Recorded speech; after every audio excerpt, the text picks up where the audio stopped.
Hi everyone! Two defining characteristics of medieval modes are each mode has an authentic and plagal form, and each mode includes a reciting tone.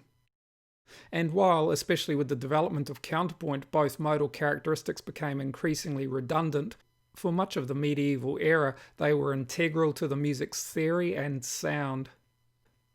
The melody of this introit, an introductory chant from the proper of the Mass, for example, is located completely above its final G and therefore uses mode 7, the authentic Mixolydian mode. The melody also makes extensive use of the authentic Mixolydian's reciting tone or tenor D.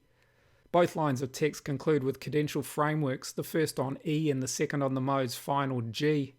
While composers of chant didn't necessarily use established cadential patterns, several cadential frameworks exist.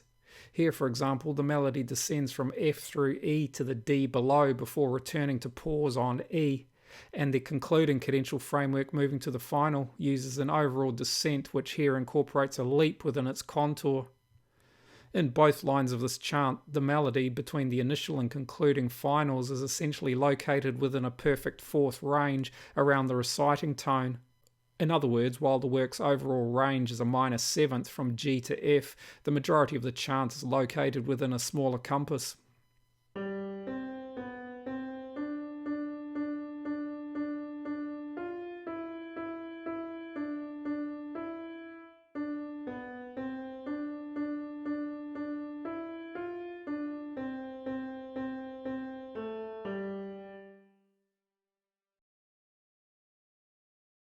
Because the melody of this Kyrie is located mostly above but also extends beneath its final, it uses mode 8, the plagal Hypomixolydian mode. Here, while the mode's reciting tone is present, its use is less overt than it was in the introit, with the composer here choosing to frequently return to the tone, but seldom remaining on it. Because there is less text to be set, with the two words of each section of the Kyrie being repeated 3 times, its melody is more melismatic, but still essentially remains within the range of a perfect fourth or perfect fifth above the final. The melodic contour, especially of the first 2 sections, essentially moves between the mode's final, or the A above, and the reciting tone, creating a series of ascending and descending lines.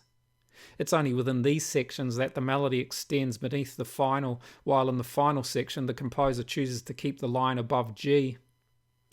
As with the introit, the lines either conclude on E or the final, with these cadential frameworks essentially constructed around the descent to the concluding note, while here the final is initially reached before then being approached from below at the line's conclusion.